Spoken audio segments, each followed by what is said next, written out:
أعوذ بالله من الشيطان الرجيم. رب اشرح لي صدري ويسر لي أمري واحلل عقدة من لساني يفقهوا قولي. دعا ایک بہترین دوا اور بلا و مصیبت کا مد مقابل. یہ مصیبتوں کی مدافعت کرتی ہے اور اس کی دوا اور علاج کا کام دیتی ہے. اگر مصیبت اتر چکی ہو تو اسے پست اور ہلکا کر دیتی ہے. یہ مومن کا ایک زبردست ہتھیار ہے. حضرت علی رضی اللہ تعالیٰ عنہ سے مروی ہے کہ آپ صلی اللہ علیہ وسلم نے ارشاد فرمایا کہ دعا مومن کا ہتھیار، دین کا ستون اور آسمانوں اور زمین کا نور ہے. مصیبت کے مقابلے میں مومن کی دعا کے 3 درجے. پہلا کہ دعا مصیبت کے مقابلے میں قوی تر اور زوردار. ایسی دعا مصیبت کو قطعاً ہٹا دیتی ہے. دوسرا، جب دعا مصیبت کے مقابلے میں کمزور ہو،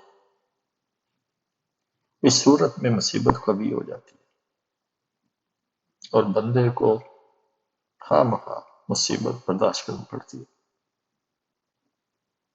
تاہم یہ امر لازمی ہے کہ دعا چاہے کمزور ہی کیوں نہ ہو، مصیبت کو کچھ نہ کچھ ہلکا ضرور کر دیتی ہے.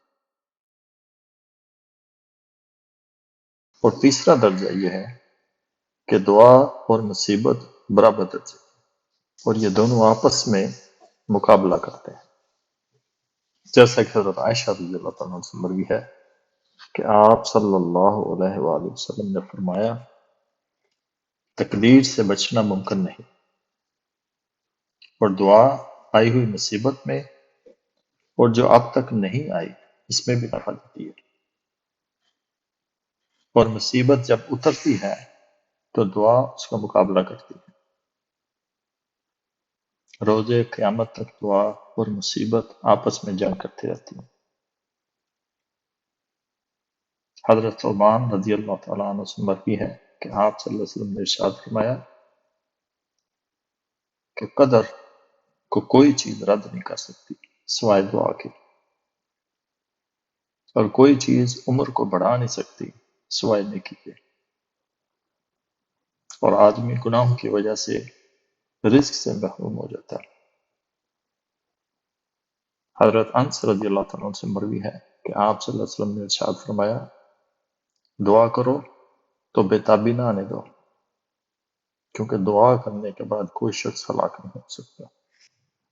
وہ آفت جو دعا کا اثر مرتب ہونے سے روکتی ہے وہ یہ ہے کہ بندہ جلد بازی کر دیتا ہے. اس شخص کا حال اس آدمی جیسا ہو جاتا ہے جس نے کھیت میں دانے ڈالے یا باغ میں درخت کے پودے لگائے،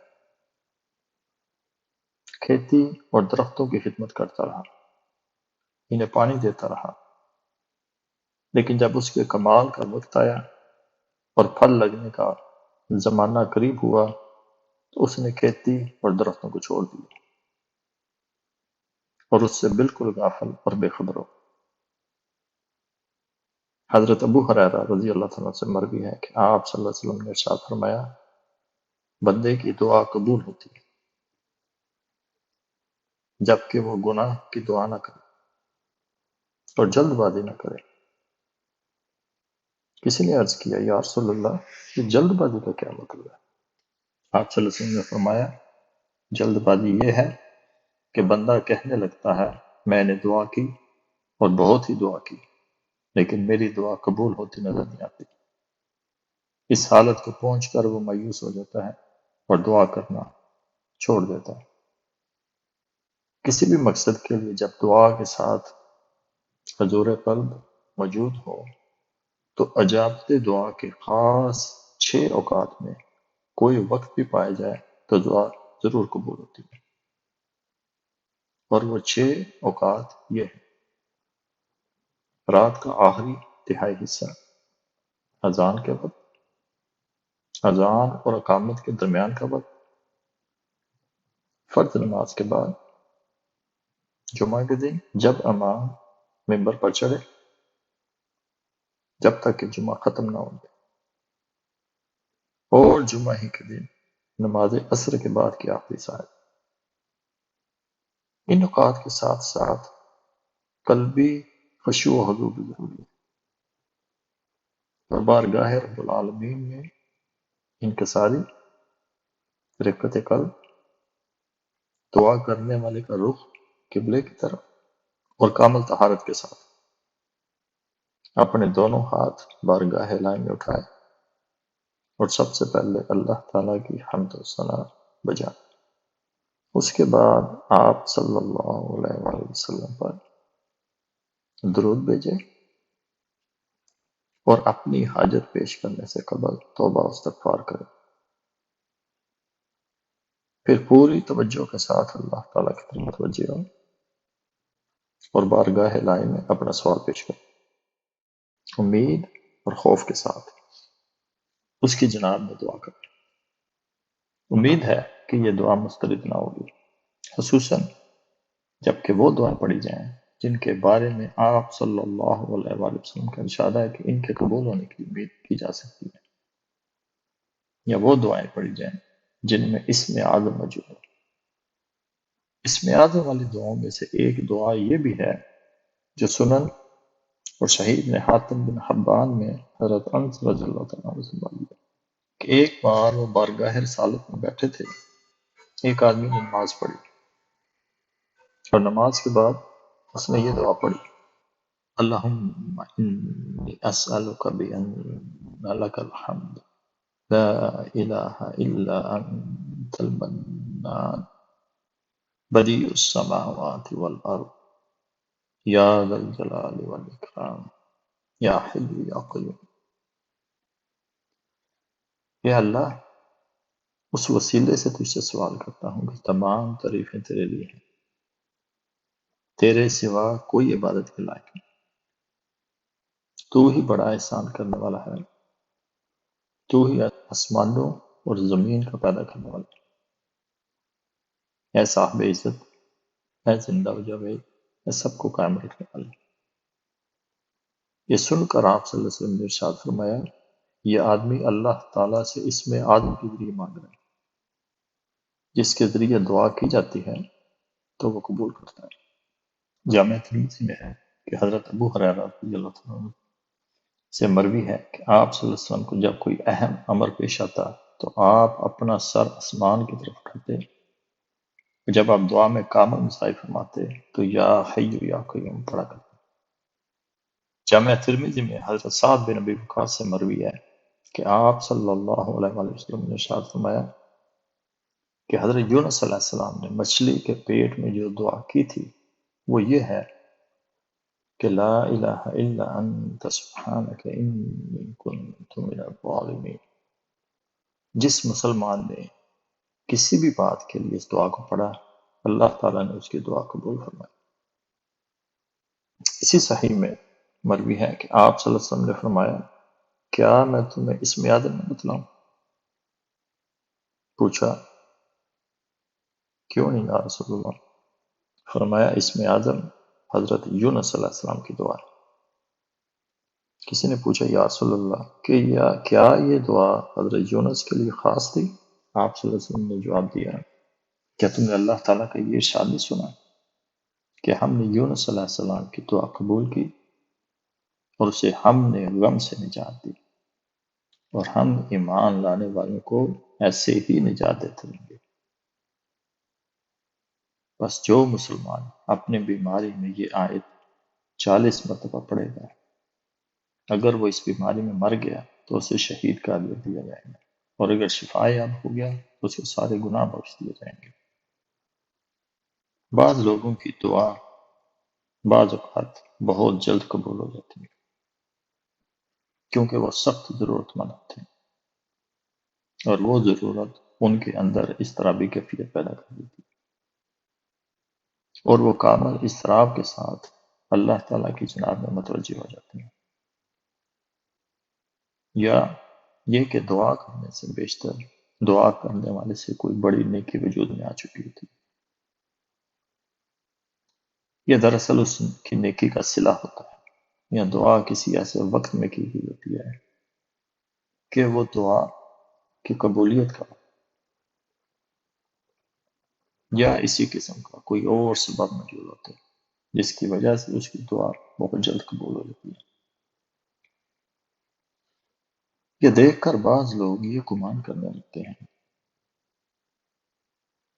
کہ اجابت دعا کا سبب صرف دعا کے الفاظ اور کلمات، وہ ان الفاظ و کلمات پر ہی تکیہ کر لیتے ہیں اور ان اسباب اور باتوں کو چھوڑ دیتے ہیں جن کی وجہ سے اس کی یہ دعا قبول۔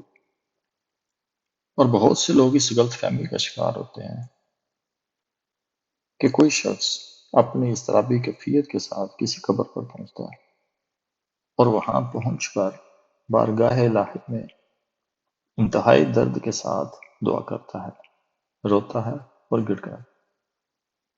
اس کی اس حالت کی بنا پر اس کی دعا قبول ہوتی ہے، اور جاہل لوگ یہ سمجھنے لگتے ہیں کہ مقبولیت دعا کا سبب اور راز یہ ہے کہ یہ قبر کے اوپر کھڑا، حالانکہ ان کا یہ سمجھنا سراسر غلط ہے۔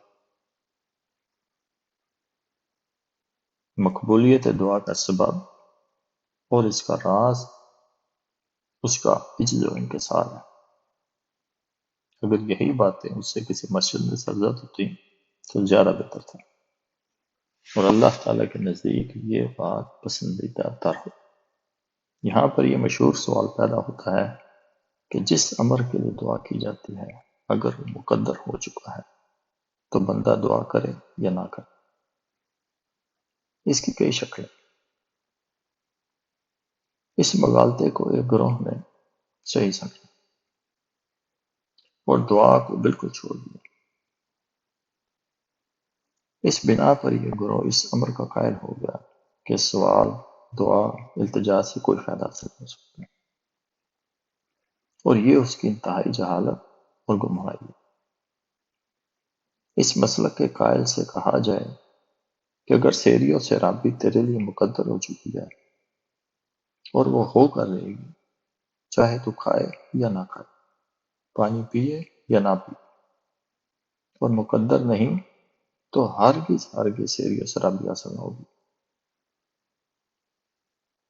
اسی طرح اگر اولاد تمہارے مقدر ہو چکی ہے تو وہ یقیناً ہو کر رہے گی، چاہے تو اپنی بیوی سے ہم بستری کرو یا نہ کرو۔ کیا اس خیال کے آدمی کو عقل مند کہا جا سکتا ہے؟ دوسری قسم کے لوگ وہ سمجھتے ہیں کہ دعا کرنا محض ایک عبادت ہی ہے۔ اللہ تعالیٰ دعا کرنے والے کو صرف اجر و ثواب عطا فرماتا ہے۔ ان انسانوں کے نزدیک قلب و زبان سے دعا یا التجا کرنے یا نہ کرنے میں حصول مطلب کے لیے کوئی فرق نہیں پڑتا، جو کہ سراسر غلط۔ ایک اور گروہ جو اس سے بھی زیادہ دنائی کا مدعی کہتا ہے کہ حصول مطلب اور قضاء حاجت کے بارے میں دعا ایک علامت و نشانی کا حکم رکھتا ہے۔ کسی بندے کو دعا کی توفیق میسر آئی تو یہ اس کی حاجت روائی کی علامت ہے۔ اس کی مثال ایسی ہے کہ موسم برسات میں تم سیاہ بادلوں کی گٹائیں اور سرد ہواؤں کو دیکھتے ہو تو یہ اس امر کی دلیل ہے کہ برسات ضرور ہوگی۔ ان کا بھی یہ قول عقل اور تمام اہل عقل و بصیرت کے خلاف ہے۔ ان تمام مسلکوں کے علاوہ ایک اور مسلک ہے، اور وہی صحیح مسلک ہے، وہ یہ کہ امر مقدر کے ساتھ مقدور ہوا ہے، اور انہی اسباب میں سے ایک سبب دعا بھی۔ بس بندہ جب کوئی سبب عمل میں لاتا ہے تو اس سبب کے ساتھ جو مقدر ہے وہ بھی وقوع میں آ جاتا ہے۔ مثلا اولاد ہم بستری کے ساتھ، کھیتی اناج زمین پر دانے بونے کے ساتھ، اور جانور کی جان نکلنا ذبح کرنے کے ساتھ مقدر ہے، اور یہی قسم صحیح اور حق۔ اس قسم کے لحاظ سے دعا ایک قوی ترین اور زبردست سبب ہے، جس طرح یہ کہنا صحیح نہیں کہ کھانے پینے اور دیگر حرکات و اعمال سے کوئی فائدہ نہیں ہو سکتا۔ یقیناً حصول مطلب کے لیے دعا التجا سے زیادہ کوئی چیز مؤثر، مفید اور نفع بخش نہیں، اور اس سے بڑھ کر کوئی دوسرا سبب نہیں۔ حضرت عمر رضی اللہ تعالیٰ عنہ دشمنان اسلام کے مقابلے میں دعا ہی کے ذریعے بارگاہ الہی میں نصرت اور فتح و ظفر کی التجا کی، اور اکثر اوقات صحابہ کرام سے فرمایا کرتے کہ فوج کی کثرت سے تمہیں فتح حاصل نہیں ہوتی، بلکہ آسمان سے اللہ کی جانب سے نصرت ملتی ہے۔ بس جس شخص کو دعا عطا کی گئی اور دعا مانگنے کی توفیق عطا کی گئی تو سمجھ لینا چاہیے کہ اس نے ضرور اجابت دعا کا ارادہ فرما لیا۔ چنانچہ اللہ تعالیٰ کا ارشاد ہے کہ تم مجھ سے مانگو، میں تمہاری دعا قبول کروں گا۔ سورہ بقرہ میں فرمایا بعد اعوذ باللہ من الشیطان الرجیم وَإِذَا سَأَلَكَ عِبَادِي عَنِّي فَإِنِّي قَرِيبٌ أُجِيبُ دَعْوَةَ الدَّاعِ إِذَا دَعَانِ، کہ جب میرا بندہ مجھ سے مانگتا ہے تو میں اس کے قریب ہوتا ہوں اور دعا کرنے والے کی دعا قبول کرتا ہوں۔ حضرت ابو ہریرہ رضی اللہ تعالیٰ سے مروی ہے کہ آپ صلی اللہ علیہ وسلم نے ارشاد فرمایا جو آدمی اللہ تعالیٰ سے نہیں مانگتا اللہ تعالیٰ اس پر خفا ہوتا ہے۔ تو یہ تمام آیتیں اور حدیث اس امر پر دلالت کرتی ہیں کہ اللہ تعالیٰ کی رضامندی اسی میں ہے کہ اس سے دعا کی جائے۔ وما علینا الا البلاغ۔